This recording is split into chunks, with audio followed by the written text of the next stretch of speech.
Olá, estamos aqui de volta com a Conversa com o Zé Márcio. Tenho comigo aqui hoje um grande amigo, uma pessoa super importante, que foi vice-presidente do Banco Mundial. Tudo bem, Otaviano? Como é que estão as coisas?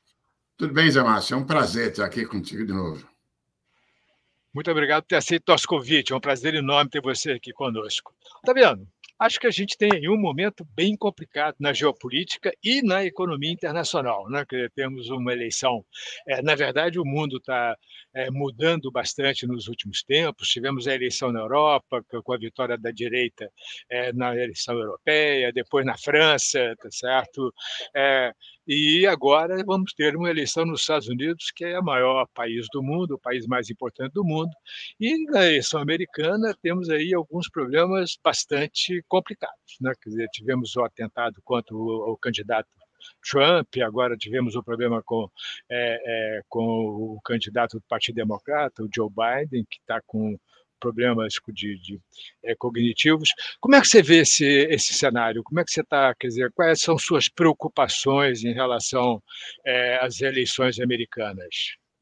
Perfeito. Bom, Zé Márcio, eu diria que a gente está diante de uma possibilidade de aceleração do tipo de choque geopolítico que a gente assistiu nos últimos anos, particularmente na hipótese de uma vitória do Trump. E, aliás, uma das diversões minhas é acompanhar os resultados de pesquisas à medida em que elas vão se colocando, né? E elas não dão a ninguém um quadro muito claro. Por que eu digo isso? Se eu olhei no site 538,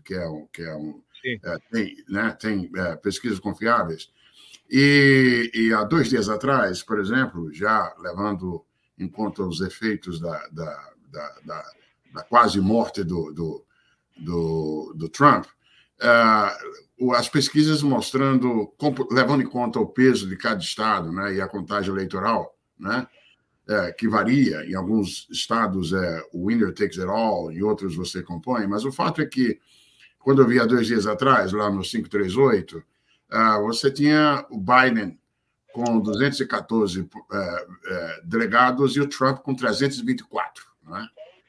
Agora, isso por conta de 4 estados que são pêndulos, né? Pensilvânia, New Jersey, Michigan e Wisconsin, né? Que caso haja uma reversão, aí o resultado muda a favor do Biden de 274 a 264. Né? Só que quando a gente olha em detalhe nesses estados, aí a diferença a favor do Trump na Pensilvânia era razoavelmente grande, quase 3 pontos percentuais. Né? Assim como tem o fato de que em estados em que o Biden venceu em 2020, agora estão mostrando pesquisa favorável a Trump, no caso da Geórgia, Arizona, New Hampshire e assim por diante.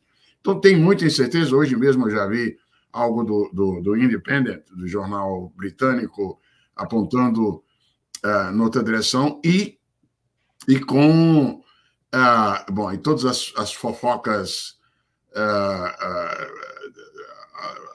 aludindo à possibilidade de, ao longo desse fim de semana, o Biden anunciar a desistência. E aí é interessante que as pesquisas que o Independent trazem hoje, por mais eficazes que sejam ou não, por mais ou menos eficazes, apontam um candidato mais jovem para os democratas como sendo capaz de bater o Trump. Então, nós estamos numa incerteza muito grande em relação a isso. Pois bem, agora, no que diz respeito à geopolítica, claramente o Trump tem uma propensão mais isolacionista dos Estados Unidos. Né? As pessoas esquecem o debate se esquece às vezes que o Biden é quem sai do Afeganistão, mas o acordo com o Talibã já tinha sido negociado pelo mesmo emissário, que foi o diplomata trabalhando para o Trump e que depois continuou trabalhando para o Biden, já na época do Trump. Então, a atitude do Trump em relação ao Afeganistão, ela se coaduna com o que pode vir a acontecer, que provavelmente é o que o Trump está, ele próprio anunciando, que é tirar as mãos de lá do suporte à Ucrânia. de exigir que a Ucrânia pague pelo seu... enfim, largar a mão, né? Então, uma vitória do Trump tende a ser ainda mais isolacionista dos Estados Unidos naquilo que diz respeito à relação com o resto do mundo.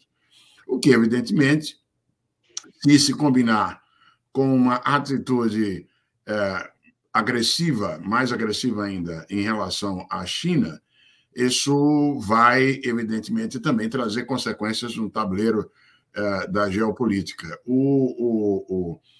Eu li há 2 meses atrás, ou mais de 2 meses atrás, um artigo importante, creio eu, assinado na Foreign Affairs, coautorado por um ex-senador republicano, Ben Hawkes, em relação à China, e o cara que foi o principal nome na Casa Branca a respeito da China no Trump 1.0.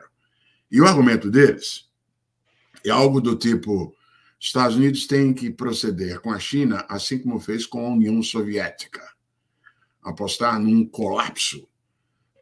É claro que esses republicanos sabem que são diferentes condições econômicas, a União Soviética isolada economicamente, colapsou em grande medida pelo fracasso econômico do modelo soviético de se traduzir em aumento de padrão de vida da população, tá? Enquanto que a China é inteiramente integrada, a China se beneficiou e se alimentou da globalização para chegar onde chegou, né? Mas, por isso mesmo, é evidente que esse projeto republicano, conforme expresso por esses dois, posso recuperar o nome deles, vai numa direção de uma atitude de tentar isolar a China, de quebrar o elo global. Então, de fato, uma atitude e um projeto que aponta na direção realmente de aprofundamento dos choques geopolíticos, né? Que, na verdade, essa questão da China, na minha avaliação, na nossa avaliação, que a gente tem feito alguns trabalhos sobre isso, é super importante, né? A China... O que acontece? A China tem uma taxa de investimento muito alta, 40% do PIB, já há mais de 50 anos, 40 anos, tá certo? Isso significa que, eventualmente, você tem uma queda na produtividade marginal do capital, uma redução da produtividade marginal do capital. Esse é o problema, tá certo? Acontece que o mercado da China é o mundo. É por aí que a China sai. Né? É por aí que você consegue manter essa taxa de investimento tão elevada na nossa avaliação. Na medida em que o resto do mundo, os Estados Unidos, a Europa, começa a colocar restrições ao comércio, você começa a ter problemas extremamente graves para a China. Essa é uma preocupação, e é uma preocupação realmente importante, e que eu acho que realmente vai piorar com a eleição do Trump. Acho que você tem toda a razão, acho que é um pouco nessa direção, pelo que eu estou entendendo. Sim, e você tem toda a razão, Zé Márcio. A questão era, e continua sendo, é claro, dada o declínio da produtividade marginal do capital diante do progresso em que foi o processo de intensificação de capital no crescimento chinês, qual é a taxa tendencial estável, o que depende também, é claro, da produtividade total dos fatores, mas o fato é que, não por acaso, todo mundo, as instituições, o Fundo Monetário, o Banco Mundial, o CDE, projetando algo como um declínio gradual do crescimento potencial chinês para 4% até 3,5%, 3%. Ou seja, não é colapso, né? Mas é bem menor. E já desde sempre, como acho que eu falei da outra vez que eu estive aqui, em 2011, eu fui o responsável pelo Banco Mundial, quando era vice-presidente, de levar uma mensagem vinda do Banco Mundial e de outras instituições, que é uma mensagem que é repetida todo ano também pelo Fundo Monetário Internacional no relatório anual, artigo 4, que era o da relevância do rebalanceamento no crescimento chinês em direção a depender menos de investimentos tão elevados, e tudo bem, um crescimento mais baixo, mas com ampliação do consumo doméstico, né? E, para tal, a necessidade de reforço do sistema de proteção social chinês, de modo a fazer o chinês poupar menos do que o que ele faz hoje, do que a poupança monstruosa chinesa, né? E na verdade, o partido, na minha época, o Hu Jintao confirmou isso, ao meu lado, lá direito, lá no Hall of People, mas o Xi Jinping, na verdade, parece que o partido incorpora outra visão. Na opinião, eu conheço, tenho várias, eu conheci ao longo desses anos, dos 15 anos trabalhando muito com China, eu tenho amigos, conheço pessoas, e eles me contam que a percepção do lado chinês, do partido, é que esse negócio do nosso sistema de proteção social amolece trabalhador, entendeu? Um pouco o sistema de incentivos. Eles têm um sistema de incentivos que é o oposto disso. Pois é. Então, eles existem, a ideia de fortalecer o sistema de proteção social, o seguro-desemprego permanece baixo, não tem políticas de educação ou de saúde pública que sejam condizentes com maior proteção social e muito menos aposentadoria, então eles vão continuar poupando. E aí, só que agora, como você bem colocou, um segundo choque chinês de exportações se defronta com a resistência dos mercados maiores. E, evidentemente, eu acompanhei de perto essa semana o Third Plenum, né, chinês. O China Daily, inclusive, me convidou para escrever um artigo sobre isso, e nós não vimos um silêncio completo dos chineses sobre isso, né? Agora, é evidente que os chineses vão tentar continuar a seguir esse padrão, o que vai se chocar, como você bem observa, com essa atitude de resistência tanto de americanos como de europeus de servir de escoadouro da produção, particularmente dado o foco chinês agora na energia limpa, né? E a superioridade atual tecnológica dos chineses na energia limpa, porque os chineses estão atrás nos semicondutores, evidentemente também ainda estão atrás na inteligência artificial e na bioengenharia, etc. e tal, mas na área de energia limpa, por conta dos investimentos que eles fizeram nos últimos 12 anos, uma soma de investimentos maior até do que a soma de investimentos de Estados Unidos e Europa, eles estão numa condição de dianteira muito clara, né?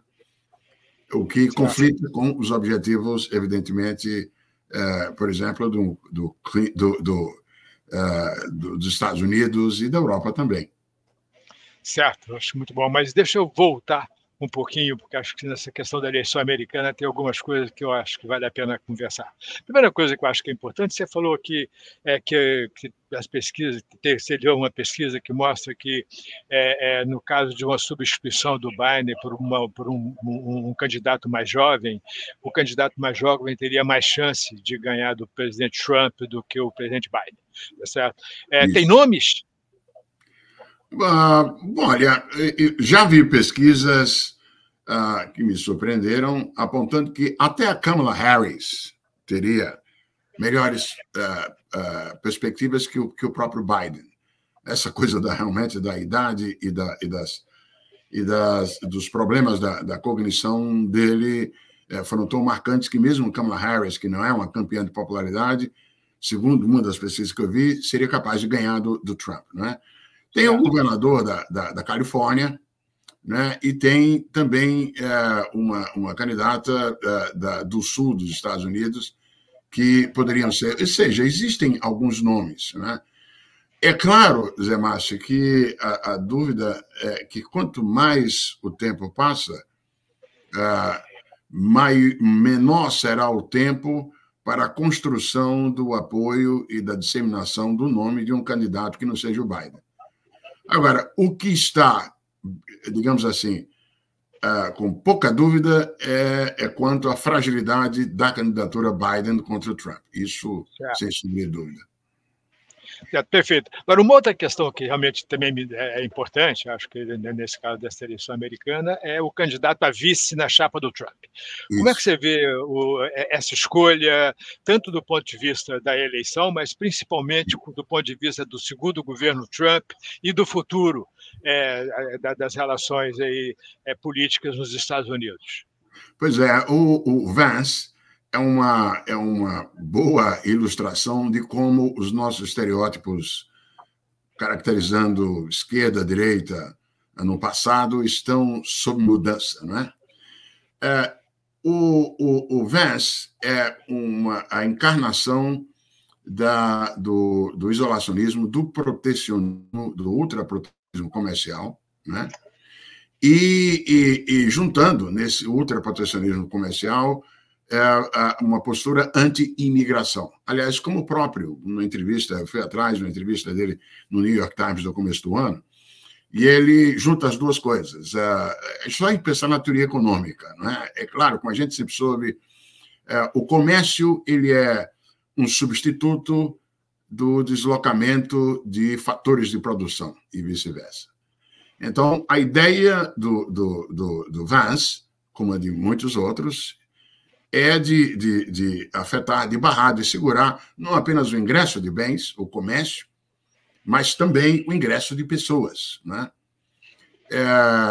É claro que as consequências disso, como não são estabelecidas de modo claro, o Peterson Institute fez um estudo, uma simulação pelos Chet Baum e outros colegas lá, gente, inclusive, que teve pelo Banco Mundial, mostrando o efeito recessivo e como o provável impacto em termos de aumento de preços e de custo de vida, e de inflação, portanto, de custo de vida, atingiria principalmente o pessoal debaixo da pirâmide de renda, caso seja implementada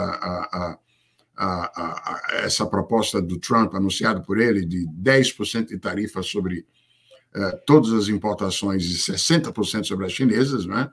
Isso dá estima-se que tem um efeito particularmente sobre a camada de baixo da população americana, e imediatamente os think tanks conservadores reagiram dizendo que isso é fake news. Mas o fato é que, a despeito dessa evidência, esses conservadores na linha do Vance vão nessa direção.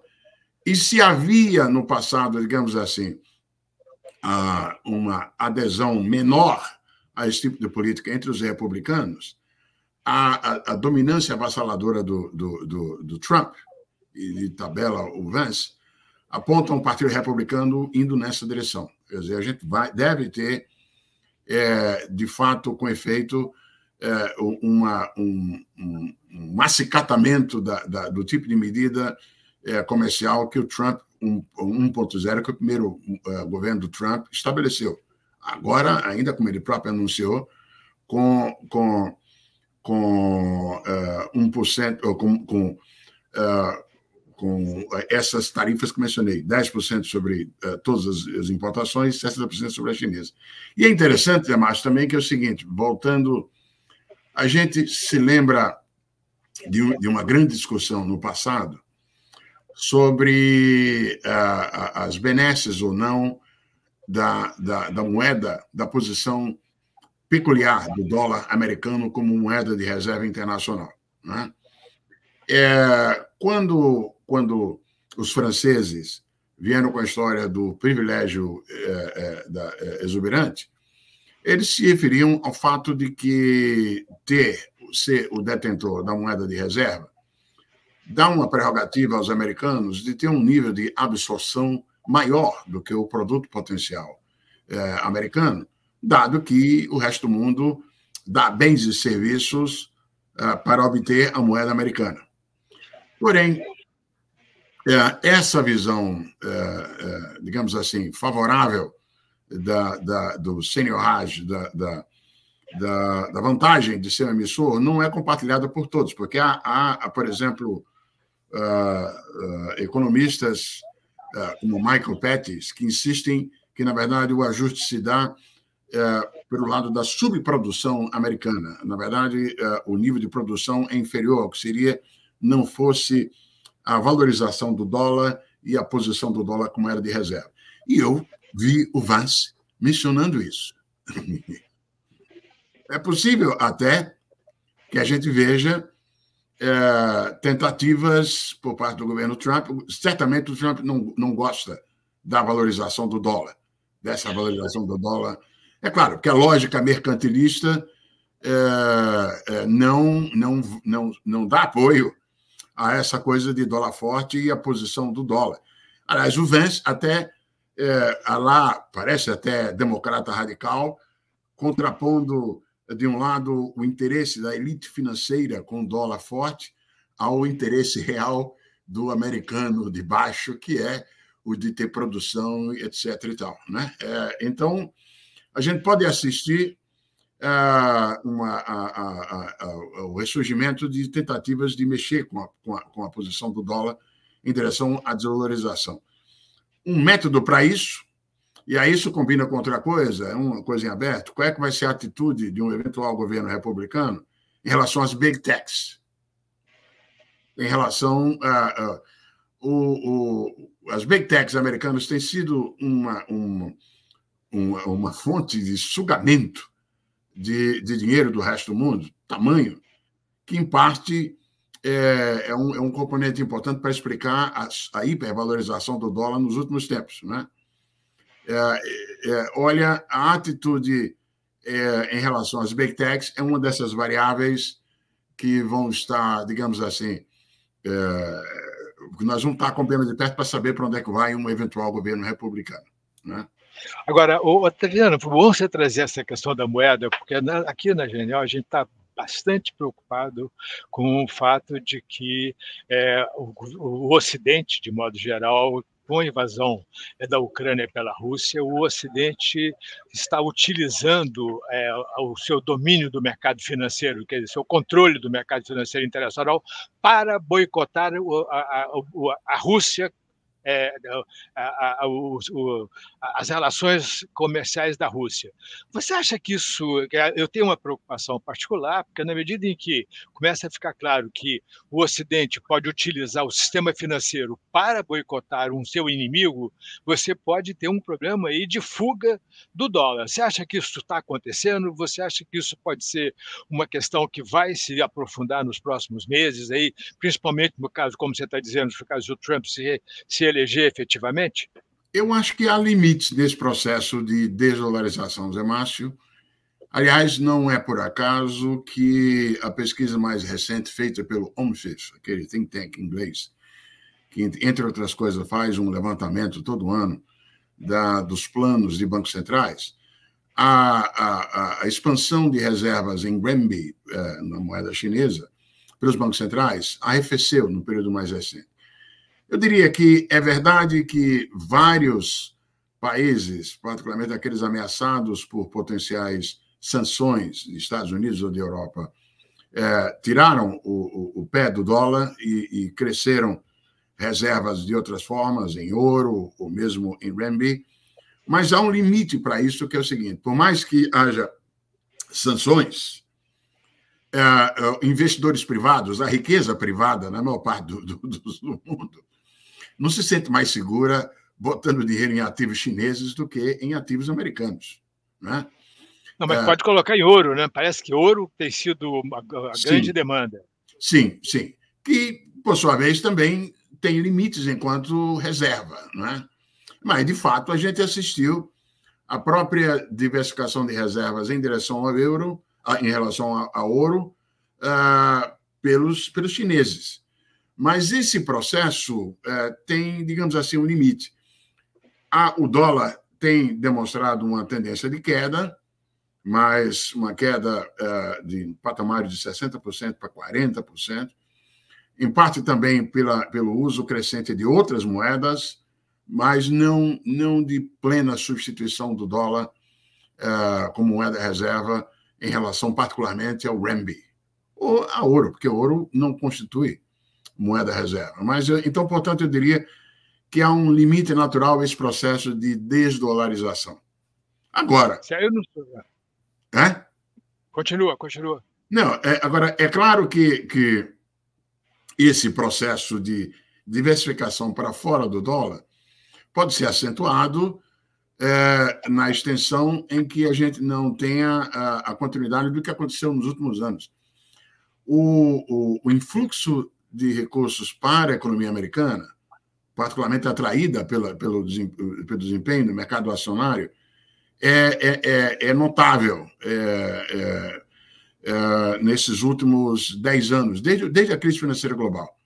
A Europa ficou para trás e o mercado de equities americano tem sido o sugador, né? Isso. Portanto, se algo acontecer com eles, isso realmente pode trazer consequências em termos de posição relativa do dólar. A gente não pode perder de vista também, Zé Márcio, a coisa fiscal, né?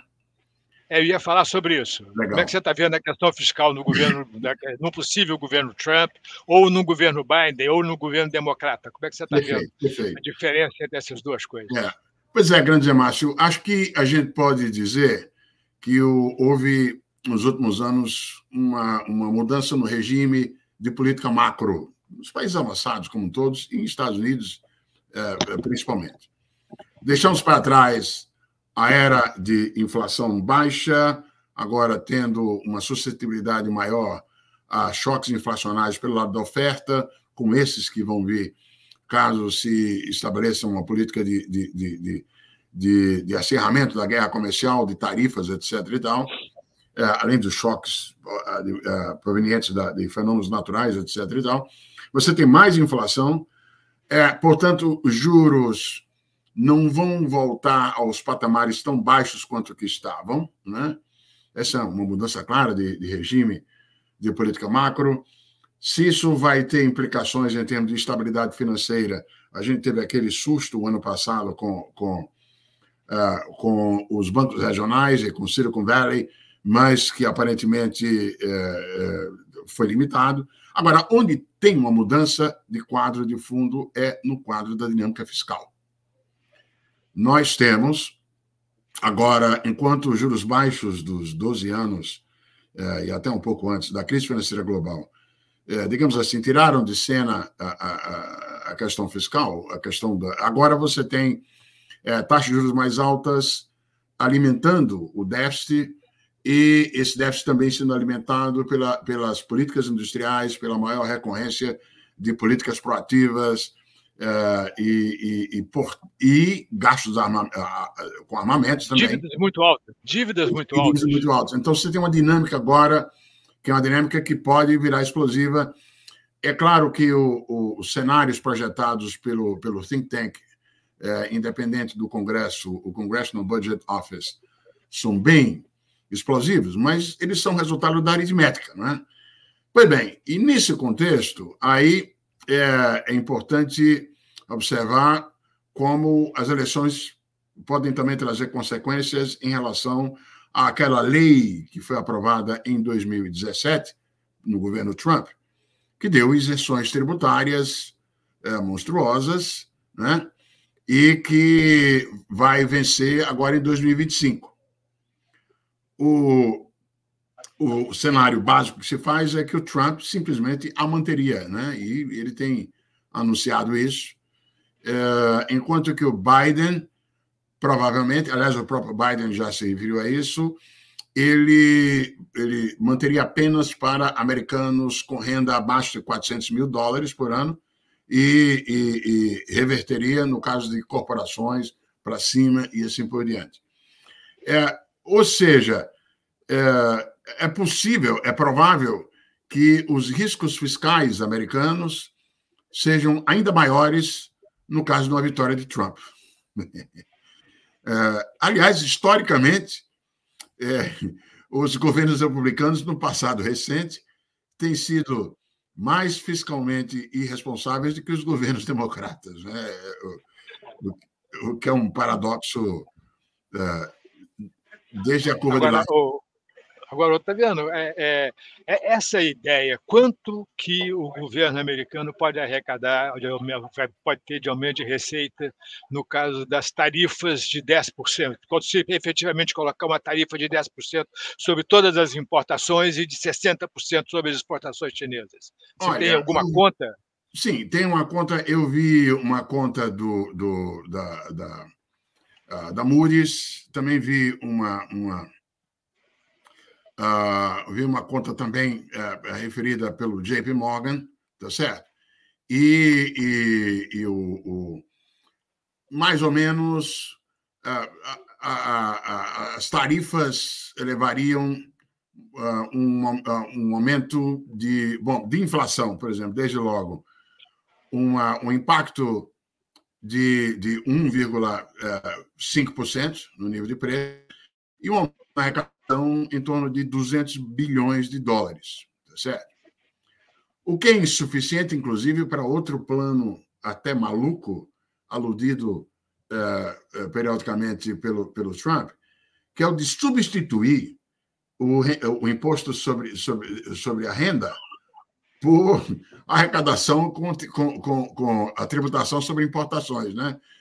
Isso, quantitativamente, seria uma coisa impensável, mas, a rigor, é isso que o JP Morgan estimou como uma coisa, usando o modelinho de simulação de equilíbrio geral, apontando algo em torno de uma ampliação na receita de 200 bilhões de dólares. Que é pequeno. Agora, eu vou só para encerrar, mas eu acho que não quero deixar de perguntar isso. Como é que você está vendo a decisão do Fed sobre política monetária nos próximos meses? Tá. Eu acho que vai caminhar para 1 ou 2 cortes, porque os sinais nos últimos meses foram realmente muito benignos, né, de inflação caminhando para apesar da resiliência da inflação de serviços, o próprio Biden, desculpem, o próprio Jeremy Powell, já observou que a inflação não precisa estar já em 2% para que o processo de corte de juros se inicie. Desculpem. Então, eu acho que é provável que em setembro venha com 0,25, a não ser que os relatórios de inflação, agora no mês que vem, mudem completamente, seguido por mais um outro em dezembro. Acho que essa é uma boa medida de para onde vai a taxa básica de juros americana. Certo. Muito obrigado, Otaviano. Um prazer enorme ter você aqui. Pois é. Uma coisinha que a gente só valeu para fechar, Zé Márcio. Quanto mais a gente caminhar para um novo governo, a gente pode ter muita volatilidade no mercado financeiro americano por conta das coisas que a gente discutiu. Então, a importância para nós aí de evitar que volatilidade doméstica também atrapalhe, se junte à volatilidade externa, é importante naquilo que diz respeito à transição do Banco Central e à perspectiva quanto à política monetária do Brasil no futuro, tá certo? E política fiscal. É verdade. A gente tem aqui um problema complicado, que é exatamente a transição do Banco Central, uma política fiscal que a gente não sabe exatamente para onde é que vai. Então, acho que esse é o problema. E isso só acrescenta com a instabilidade que vem aí do cenário internacional. Muito obrigado, Otaviano. Um prazer enorme ter você aqui conosco. Vamos conversar mais uma vez logo depois das eleições. Maravilha. Um abraço. Um abraço grande, Zé Márcio. Você já pensou em investir no seu futuro e ainda receber um bônus por isso? Investindo no Tesouro Direto, um dos investimentos mais seguros do mercado e com uma rentabilidade que supera a poupança, aqui na Genial você ainda tem cashback garantido. Independente do valor investido, que pode começar a partir de R$30, você recebe uma fração de um título do Tesouro Direto como cashback. Simples assim. Investiu? Ganhou. Invista no seu futuro com a Genial e tenha o seu dinheiro trabalhando para você e ainda com garantia de cashback.